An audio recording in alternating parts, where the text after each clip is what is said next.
What happened this week? I don't know. What did happen this week? They don't even know on the news what happened this week. There was daylight savings time. Oh, yeah, that's right. I'm still recovering from that. Yeah, I'm definitely still adjusting to that. It definitely feels like I'm waking up at 5 o'clock every morning. Yep.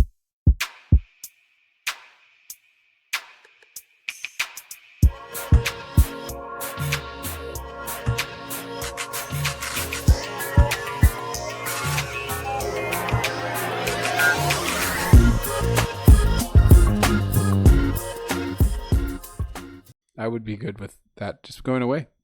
Absolutely. It was not talked about at one point. It's constantly talked. Every time Every this year comes it comes up, up, yeah. everyone goes, we should get rid of this, and then no one does. And that's that. Yeah. On to next time. Well, And then Josh makes a douchey comment. I And might. here it is. I might. He might. I might. Maybe he'll make a For it. comment on the trade deadline that just passed recently. That's trade deadline. Yeah, he had some thoughts. On the trade deadline? On the trade deadline. In the NHL? No. Well, the trade deadline is there. That just passed. There's a trade war, so there's a bunch of trade deadline things going on. Oh, man. Oh, Yeah. Ruined. This is ruined now. completely. NHL Turn off the camera. is great. Brad Marchand. What about him? That was kind of shocking to see him go to Florida. Florida? Florida. That threw me off a little bit. He's going to be down there with Paul Maurice. Yeah. It's going to be good for him. Mm-hmm. What do you guys think about what the Jets did with Luke Shen and bringing back Tanev?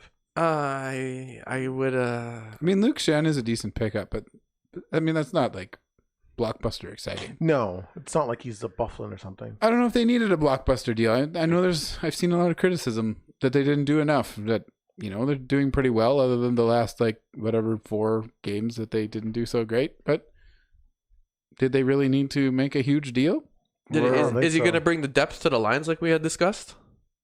I mean, I guess it kind of depends on what line they'll play him on, too. Yeah, Like, yeah. are they going to play him in front instead of Stanley? Like, taking Stanley out, putting him in? Like, It could be. tonight's his first game, I think, with the Rangers.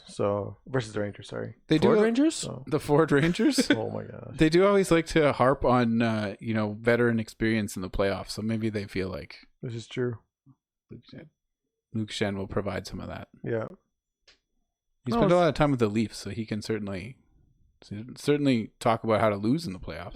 Well, we got the Preds, too. We're good at that too, though. We are also good at that. Yeah. Yes. We don't have decades of experience with it, but No, it's not. let's not get there either. No, let's not. Let's Have you get a seen cup the- before we get moved back to Atlanta. Have you seen the Jets, like, playoff push for tickets? What No. they're saying, like, be there when history is made or something like that? Well, I was like, oh, they're really... Winnipeggers need to get out to the games because we're one of the lowest turnouts in the NHL. I don't think we have a problem with the like- playoffs. Well, I'm just saying overall, they'll we have sell like out. 98% sellout, and it's every other major league is like at 100%. Yeah, but No, they're no, not. they're all not. at 100%. San Jose, really? Lots of them. Look up the numbers. Lots of them are not at 100%. San Jose is like half full every night. San Jose. The Sharks are terrible, Yeah, they're like the worst team. and they Are they the literally worst are team? half. Yeah, They're, yeah. like half full every night. Like their barn is just. There's I'd say though there's a different standard for Canadian teams. Like, Yes, American that's the problem. teams can sell like crap and it doesn't matter. Yeah, it's true. For the most part, unless they're Atlanta, then they get moved to Winnipeg. But in Canada, you gotta like being above 90% is not good enough. They're still gonna take criticism for that. And That's the Jets have the smallest building in the league. I think so. Yeah. Yep. So, yeah, but I mean, it costs a lot to go to the games, and I guess that's Winnipeggers. We don't like spending our money. We like to hang on to Especially it. now. So especially now, when nobody knows what the hell's going on, and we Nope. live in crazy world. But Absolutely. I think a deep playoff run will help maybe improve the numbers for next year. Definitely. And also, True North acknowledged that they kind of took fans for granted for a while because there was constantly sellouts no matter what they did. So it's not going to get fixed overnight because they spent several seasons doing that. So Well, hopefully they'll make it an experience to go to that True North location downtown, and then it'll be more of a fan experience overall. yeah, I mean, There's all the development in the downtown area for that. I enjoy going to a game. I'm not swimming in cash to afford going to the game. So I mean, I don't would go to once too in a many while of them. myself, just for fun. Yeah, Yeah. it's a bit of an experience. Why not? Yeah, it's pretty fun. Go enjoy the Jets, guys. As long as they're around, we want them to win a cup once in our lifetime. Yeah, we don't want to lose them again. We already No. went through that once. What other crazy stuff have you guys been up to this week? Nothing? Yes, everything? Being confused by the world. Yeah, that's pretty much about it. The world is confusing. Yep. Man, don't worry about it. I don't worry Don't worry it. about it, he says. Okay, well, go get All your right, guys. well, now that That's I've been all you told, gotta do. Just don't worry about you it. know what I've been doing wrong all week, Worrying Michael. about it, I'm I've been assuming. worrying about it like a chump. Yeah, same here. Told you. Been living life wrong, apparently. Next That's week, right. I'm just not going to worry. That's it. You'll feel so much better. Yeah. You'll be so much lighter on your feet. Your mind will be fresh. It'll be great. Why not? This guy's not realistic. He's shooting a commercial. Yeah. It's like a drug commercial or something. That's what it sounds like. Insert Your the- mind insert will your- be fresh. Whatever drug here. And then list off the side effects Yeah. and be like, may cause also death. Only in the States can you do that, unless that Ozempic. RFK Jr. has his way. You'll have a fresh mind and a dead body. Yeah. Well, I'll tell you some craziness that I experienced last week then. Good. Let's hear it. I was out in my driveway talking to the neighbor. No. Yeah, I know. I was surprised I talk to people. Insanity. Outside your house. Hang on a minute. Exactly. I don't buy any of this. And here in Manitoba, specifically in Transcona, I should say, we're having an election, March 18th, I believe it is again. And a couple of MLAs, or not soon to be MLAs, because we lost our MLA in the region. So Mm-hmm. the NDP was the current incumbent, as they say, at least the incumbent party. And they were here to start building a care home. Shannon Corbett, yeah. Probably might get the vote. Who knows? I don't know. She showed up in my driveway, started giving me all the promises. That's right.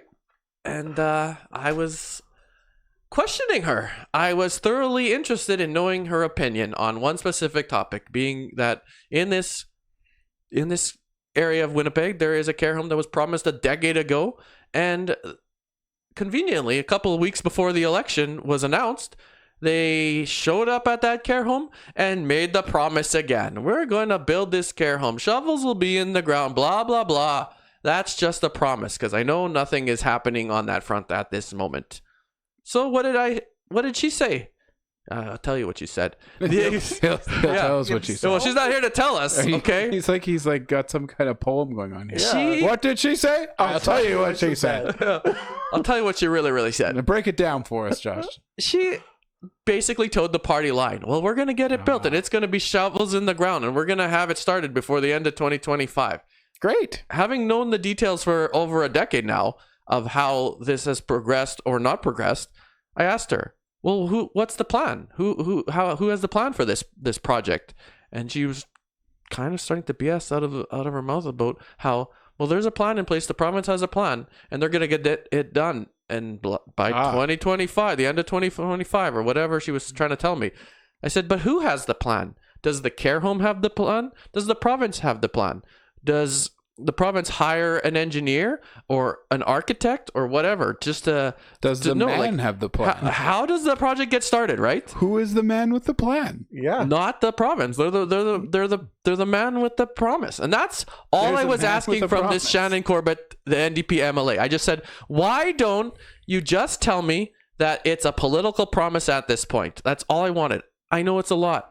I'm asking for a politician to give me a little bit of honesty. All she needed to say was, I basically don't know that much about the project, but I think it's very important and would be beneficial to the community, and I think we'll get it done, right? But no, she was trying to BS me and tell me, you know what, we have a plan, and it was the Conservatives that canceled it. I went on to basically tell her the full details of the project and how it almost went to tender several times under the previous NDP government and didn't because they rejected parts of the plan that they didn't like. So in actuality, there was some rejection from the previous NDP government. Of course, she doesn't want to say that, and she doesn't know. She's just uninformed, unfortunately. So the point here was, the whole discussion that I had with this lady, I just wanted her to say she doesn't know, but it's important. She didn't have to BS me, but she continued to BS me to the point where she basically was backing out of my driveway saying she had to leave because she just didn't know. She didn't know, and she was clearly outgunned by somebody who has a decade or more of information from dozens of people on the project. I mean, if you had guns, I'd be leaving too. Yeah, but the thing was, she couldn't even be honest. I lost respect for her. it was absolutely ridiculous. He lost it, and he doesn't even know where he lost it. No, I lost it in the driveway. That's where I lost it. Like, It'll never be found. all you have to do as a politician is say something is important, and I believe we'll get it done. You don't have to give me these lies. This is all it is at this point. It's the same as that stupid railway that the outgoing prime minister is going to get built in Quebec in that. It's just a promise. Yeah, it'll happen. These are political promises. Stop getting dumbfounded or persuaded by these people who are liars. Like, they're if they're not doing it, and there's no reason, because this is a one-seat election, right? The parties are not going to change. It's exactly. So, like, if the NDP was actually going to get it done, they would be working on it right now. And they're not. They're not doing anything. So what am I to say about that? Well, Josh, I can see you're upset. I am. I have great news. What's that? Oh, here it comes. There is a new prime minister to make more promises for you. That is correct. What's his name? Carbon tax. Yes. That's his name. Now, technically, his first name at least. Technically, Prime Minister Tax is only the PM designate right now. Yes. Yeah. So we don't know when he will be coronated king. We do know he was elected to nothing, ever. He doesn't represent any part of this country. I saw him, but he also represents all of it now. Mm-hmm. Yeah, he had a article or a discussion on the news. It was about how he's not a politician and blah blah blah. Then he'll probably be great at being a politician. He basically said a bunch of generalities in that speech that were all promises and hot air. And I said, this guy is already a politician. He's already been what is it? He's been a politician apprentice for the last 5 years. He's basically got his red seal in the Liberal Party as a hot air blower, and now he's going to be the prime minister of taxes. He's going to create more taxes just like the previous prime minister, and why not? We get taxes on our exports from other countries, and we get taxes on taxes here in Canada. What's the problem with that? But he's going to modernize our energy infrastructure. No, he's not. But he said he will. Oh, well. I just had a rant about how I just want these promises to be just... I just want some honesty as to actually what they're going to do. The best thing I seen out of elections over the years was the previous conservative federal government that said we have a 5-point plan and we're going to do these 5 things, and they got them all done. Obviously, they held back on one of them until the next election cycle so that they could say that they were going to get it done. But that was the most honest thing I seen. It's okay. I figured out the trick for Carney. Okay. So if you want him to do something, you ask him in English to do it. Okay. And if you want him not to do something, you ask him in French. Why is that? Well, because Mr. Carney himself, in his campaign leading up to this, he said in English out loud to a group of people, it was recorded, that he would do anything he needed to do. I'm paraphrasing. I don't know the exact words.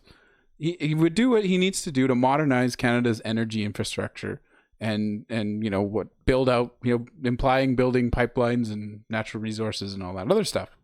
And he went so far as to say he would even use emergency powers to get it done, which is very interesting. It seems like the Liberals are just going to do what does that mean? Is it just going to force people? But he was then asked after that in French, en français,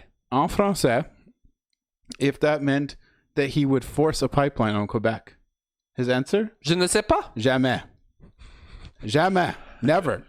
Never would he do that. Yeah. So which is it? The guy's flip-flopping already. Apparently in English he'll say one thing, in French another. I'm really excited for this new brand of BS. Well, yeah, you're already pointing out the fact that he's pandering to the French in Quebec. Never will they build pipelines. They don't want pipelines. What was that bill? They do like having gas in their cars, though. Was it bill? There was no new infrastructure pipelines bill. I can't remember if it was 67 or 69. 60. Was it? I think it's 69. Yeah, it was one of those numbers. Convenient number. It was the fact that that was the Liberals wanted everyone to look at that bill and go, nice. Yeah. And if it's not Bill C-69, then that just made no sense. It's either 67 or 69. Whatever. I'm pretty certain. The point of the matter here is why do they want to use the Emergency Act, and why are they making these promises of using of the Emergency Act or whatever? It's because we have so much bureaucratic red tape. They have to do something drastic to get it done. They can't get anything done through elections. And the point here is there needs to be an election soon to actually validate this guy who doesn't have a mandate. We just looked at Doug Ford there. He doesn't even have a seat. Yeah, well, that means that somebody will give up her seat so he could. There's not even there. It's ridiculous. Is the House of Commons even sitting right now? Right? No, exactly. So it doesn't really matter. They're not doing anything. They're letting the Americans run roughshod and do whatever they want here, and that's usually the case with Canadian governments, anyways. But we have no government, and we have an unelected prime minister with no seat. Yep. This is absolutely ridiculous. What kind of state is this for a real country? Is this for real? Let me ask you a question on the side. Besides, nope, I'm not taking any more questions. This coronation of the new King of Canada. Coronation of King Carney. Yeah. What's the question? The question I have, in the polling recently, we've seen a double-digit, almost 20-point or over 20-point lead for the Conservative parties and Justin Trudeau to an almost head-to-head number for Mark Carney and the Conservatives. Yep, lead gone. Lead is gone, evaporated. We believe, or maybe the polling would have you believe, that Canada has faith in this unelected prime minister. It's easy. Everything was Trudeau's fault. Mm-hmm. All of it. And now that we have an unelected prime minister with all the same cabinet ministers, everything will be different and better. I don't believe it, but no, I believe in what people actually do in their lives and in government, and we should expand from that. What does Carney do? I wanted to ask you, what does he do? What does he do?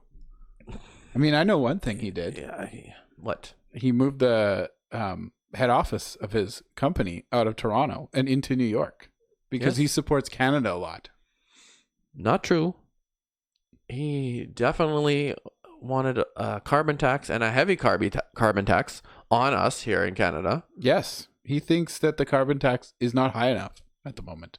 Well, although apparently he's going to remove the consumer carbon tax, which he is the first one to be calling it that. And now everyone's just hand waving over the fact that probably means something different than carbon tax. Listen, the conservative machine has lots of money. They're going to point out all of this in their little they have real more than ads. And they're going to point at all these things here. The issue I have is, why does the polling numbers show a head-to-head after such a drastic difference in leadership under the Conservatives in the polling? Like, what is it, do you think, Mike? Like, do you think there's like an actual change in people's beliefs on the Conservatives versus the Liberals under here? Like, or is it something else? Why do you think there's a huge difference in polling numbers? It's hard to say. The people are coming out and they want change, and so instead of having change, they want more of the same. Well, they're hoping that this person coming in is going to make a change. They're going to make a difference. Do you think that it has anything to do with Trump? It more than likely does. And what he's been doing and what he's been threatening, in my opinion. But you know what I think it is? I think we are more Americanized than we think. We're becoming much more partisan. I think there's a basis of beliefs for whatever side of the spectrum you fall on, right, left, whatever it is. I think people just aren't honest when it comes to actually coming down to change your vote. If you're a lefty or a righty and you're realizing, I got to vote for this other side of the party, even though they are more centrist and you might actually be in the center, it's not like there's this hard line where you're saying, I fall just slightly to the right or slightly to the left and I have to only vote for the right or the left party, right?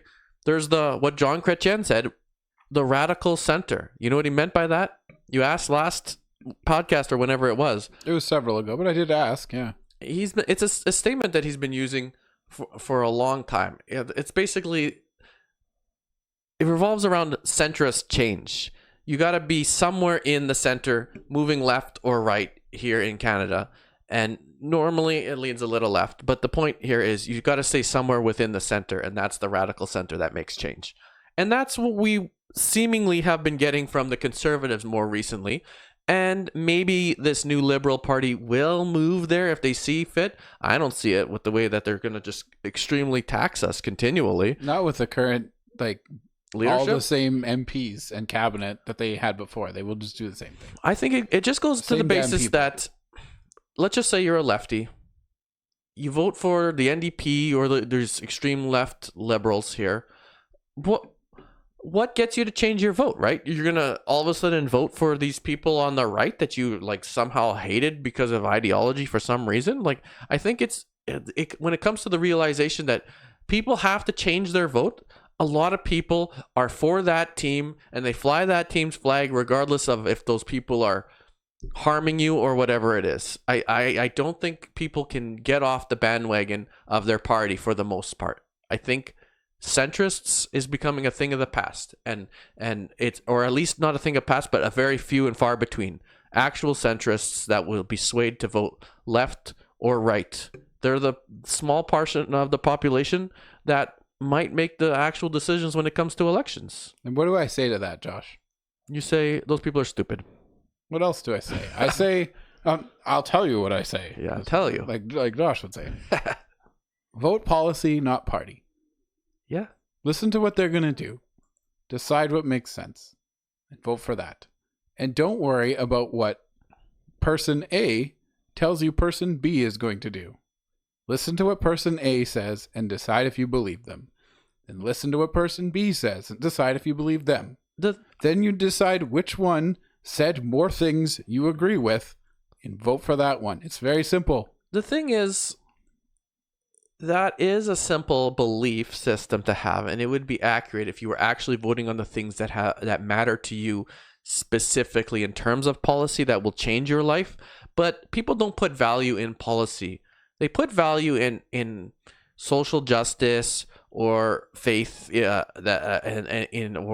like in the States, they put it in abortion, or they put it in whatever. Like, it's just things that aren't really affecting your life. But like, they put it in racism, let's say. Like, there's like, how much racism is there really, right? We all get along with the Indians that are coming here, the Indians that we've had in the past, like the historic Aboriginal Indians. Everything is on a. I think he meant indigenous people. Yeah, I mean, they still call them Indians legally in Canada. But why don't we just call them indigenous people? I think is that what the term is? I don't know. The indigenous people that I know don't like that term. That's why I still say that other word. The racism that we see in this world, it's few and far between. Everybody seemingly gets along, right? I think you're coming at that from a viewpoint of a white guy. So you should maybe be careful. That's racism right there, though. That's the point. No, I'm a white guy telling you're a white guy. Nothing racist about that. I'm just saying we get along. Everybody gets along with Mike, our black friend. You know, people say, but we don't always know their experience. Well, no, I know. On an average thing, though, like, Mike, tell us your experience. Are you being afforded less opportunities as a black person? Not up here in Canada, no. Yeah. It's all I'm saying is there's people that will vote for something like racism because they think it's a real thing. Like, people are attacking people of whatever race. Racism is a real thing. It's a real thing, but I'm saying it's not a thing in policy. Is there liberals out there attacking people with policy? Are there NDP people attacking people of a certain color with policy? But people vote for that just because they have this ideology. I don't understand the connection, though. Like, people don't vote for racism. They vote. They do. They specifically say, I will not vote for, let's say, the Conservative Party because they are racist, or they would say, or because they will sell off Canada, right? Absolute nonsense is what influences people's votes. And I'm saying, well, stop doing that and vote for policy. This is my point. You're being logical and saying vote for policy that changes your life, but people put value in things that they determine to be true, whether that is something of like assuming a party is strictly racist, because that's a big thing. A lot of people just say conservatives are racist and I'll never vote for them.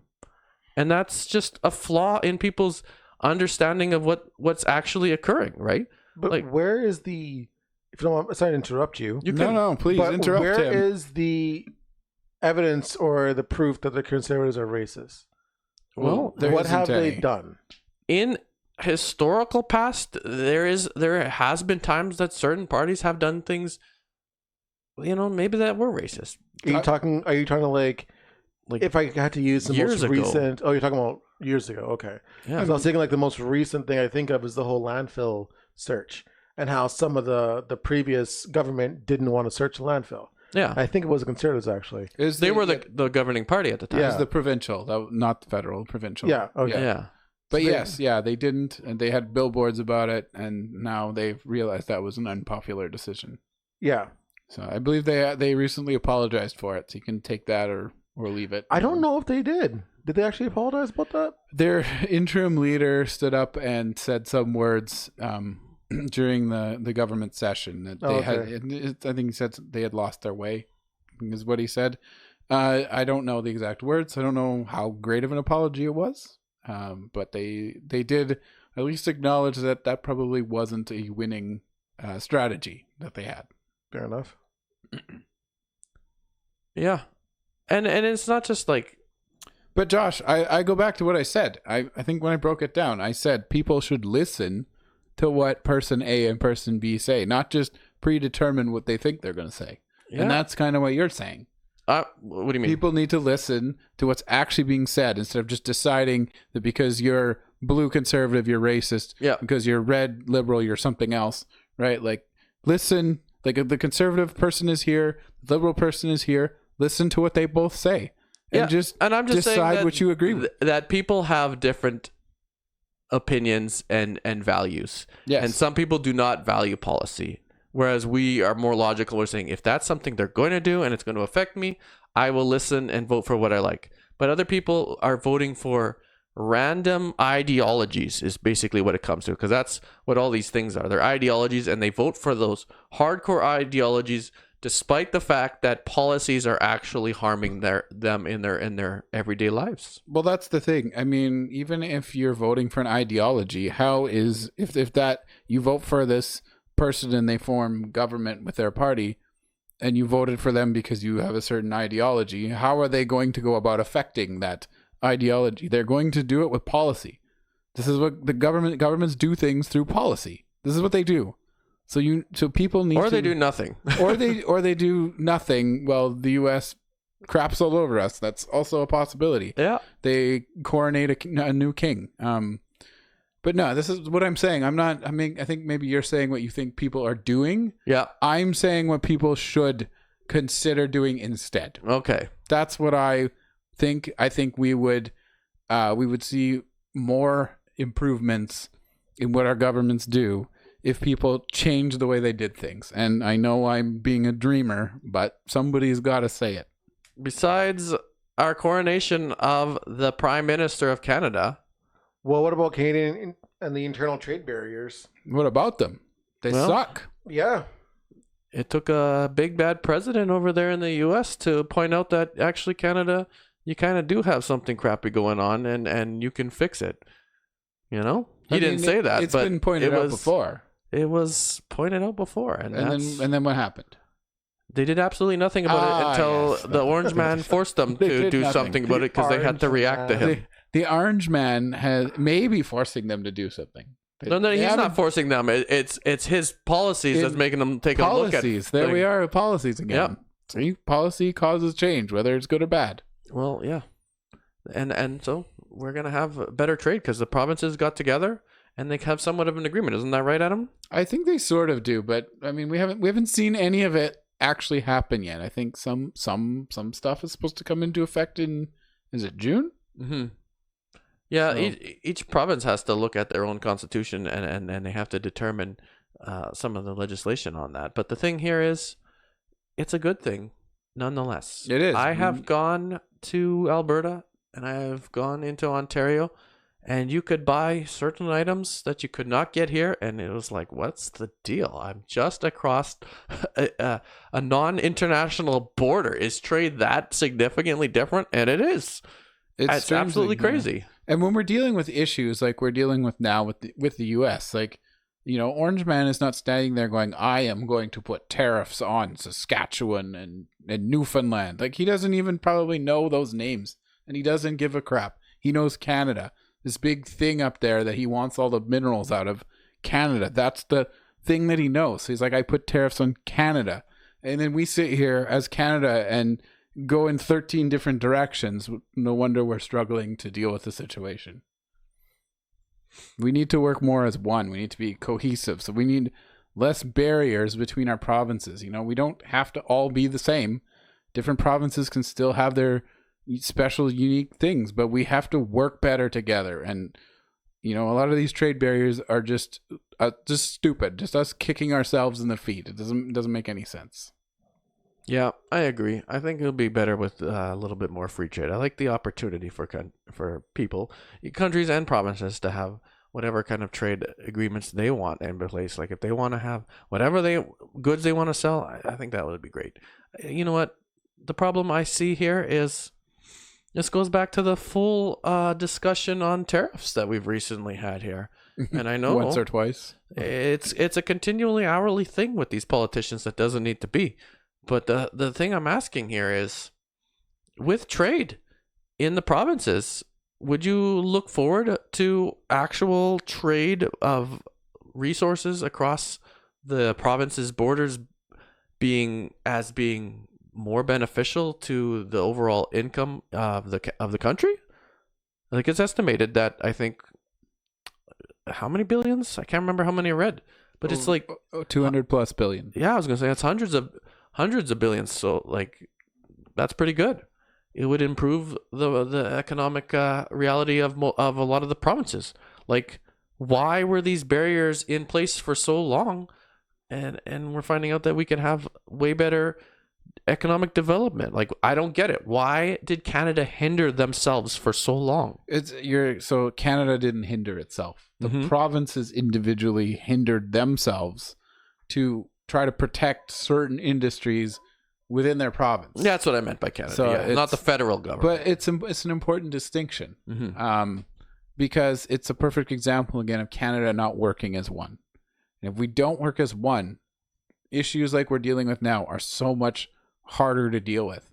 And this is a perfect example. You know, every province went off and exercised their own ability to protect their own industries from the province next door, from whatever the other province, and that had a detrimental effect over time, and it has compounded, and it's a big problem now, and it's another way that Canada really struggles to get together and work as a team when we're attacked as one, you know, by, you know, what's happening with different trade issues, and then we sit here and we look at this problem and we're like, we need to get together and face this, but we're still like fighting in the back room. Like, how are we going to face this bigger issue when we can't even just figure out how to get along when there isn't this issue? Yeah, and I mean, this is the thing about the overall situation with that Donald Trump. Like, people don't like him. Nope, because he don't like him. He disturbs everything, but he makes everybody take a hard look at what reality is, and we're seeing a little bit of a benefit in our country right now to stop the infighting and get a solution to internal trade. And I think out of all the bad, this is one good thing to look at in a positive nature. I hope we actually start seeing actual results. We'll have to soon. If we keep getting stood on by the Americans. Yeah, well, we have to start doing it. It's like, we'll have no choice other than to be poor. Like, be poor and get abused by the country below us, or start taking care of yourselves. Now, what if Canadians want to be mediocre and not do anything? Then fine. Then we can just choose to suffer as a nation, and some of us will just immigrate to the US or to Europe or whatever it is they want. Like, then Canada will just fail as a nation. Like, it's up to Canadians to fail or strive, like, and for something good. That's all there is. And if they don't want to do anything and be lazy, that's it. It's over for them. Yeah, that includes you, Quebec. You got to work with us. Facts, as the kids say. Mm-hmm. Well, there was one other story that made the hourly news, which I hate, by the way. But The hourly news. yeah, because it's old news already. Exactly. You don't even know what YouTube video to check up on, because you got to check the timestamp to see if it was done in the last 30 minutes. But I'm talking about the electricity out of Ontario The surcharge. and the increase in the tariffs that were threatened back and forth. At the end of it, it's the same exact story as the Zelensky and Americans' overall Oval Office debacle, right? We don't need to see tweeting. We don't need to see all press conferences all day. They really need to just get their stuff in order for like the 12 hours that they're working or whatever, and then release one press conference, and the news just needs to tell us one story at the end of the day, like this is the update, because following along with it on the hour by hour basis, like nobody got time for that. Only nerds like us. So honestly, like tweeting all of this stuff, it seems like what like children would do. it's like they don't need to have these conferences. They just need to talk in the back room and get it done and say this is the update on the situation once a day. That's all we really need. This too much. And like he threatened these, Doug Ford threatened these extra tariffs or cutting off the power. Both things he threatened, like to increase the tariffs or a surcharge. Yeah, 25%. Yeah, basically it's 25%. Essentially an export tax on electricity coming out of Ontario, similar to a tariff. 3 U.S. states. The states are, I believe, New York, Michigan, and what's the other one? Is it Minnesota. Yeah. So it's not even going to happen now. They threatened it a whole bunch, and then I guess I don't really know what exactly happened because we don't really need to know. But at some point, Donald Trump called this guy out of Canada a strong man and said he made a good decision and to not charge this surcharge, and they're going to have discussions on it later. Well, apparently they're going to start renegotiating the USMCA. Yeah, for sure. Or the CUSMA in Canada, because we can't even figure out what to call it. And I think I would like to say, Josh, excellent point. All of this, to me, I may be wrong, all of this tariff nonsense and this 51st state and all of this garbage we've been dealing with for the past little while is basically just one giant preamble to the renegotiation of the North American Free Trade Agreement, the USMCA. I think that's what it is. I think this was Trump's whole thing to push Canada and Mexico towards renegotiating this, and he's basically doing the thing where you demand demand the world and then see what you can get. And I think this was his grandiose form of doing that. And to Josh's point, nobody needed any of that crap. All these politicians could have just gotten together in their meeting and they could have yelled at each other and made their demands and done all this crap that we and the Americans pay our politicians to do in the back room and figured it all out. Best deal for everyone. And they could have just come out and told us this is how it is now. Because at the end of the day, we just want to know what's happening next. We don't want to be worried every day about what tariff is happening in here and what industry is under attack there and who doesn't like who. Like the industries don't calling even know. Who names. Like nobody cares about this. This is what children do. And politicians need to just grow the F up and just get back to the business of running countries and, helping people improve their lives. I concur. I mean, at the end of the day, that's all we need. Yeah, we don't need all this crap. We don't need all this stress. The markets don't need all this stress. The stock market doesn't need all this stress. The CEOs trying to figure out what's going on. They don't even know because they hear all these threats and they're trying to run million-dollar businesses, and it's just not helpful. This instant world that we live in is not the greatest. We need to dial it back a little bit, and that's all there is to it. I totally agree. We don't need the stress, and at the end of the day, it's probably not going to be as bad as our imaginations have let it out to be. Let us hope. Well, do you have any more discussion points of all that stressful situation that we've seen in the last few days, or are you guys over it? I'm pretty over it. I'm pretty over it. All right. Well, on that point, maybe we'll say goodbye. Yeah. Yeah. I think that's it. And maybe one of these weeks we'll talk about something that isn't tariffs. Hopefully. We all look forward to it. Bye-bye, guys. Bye-bye. Have a good week.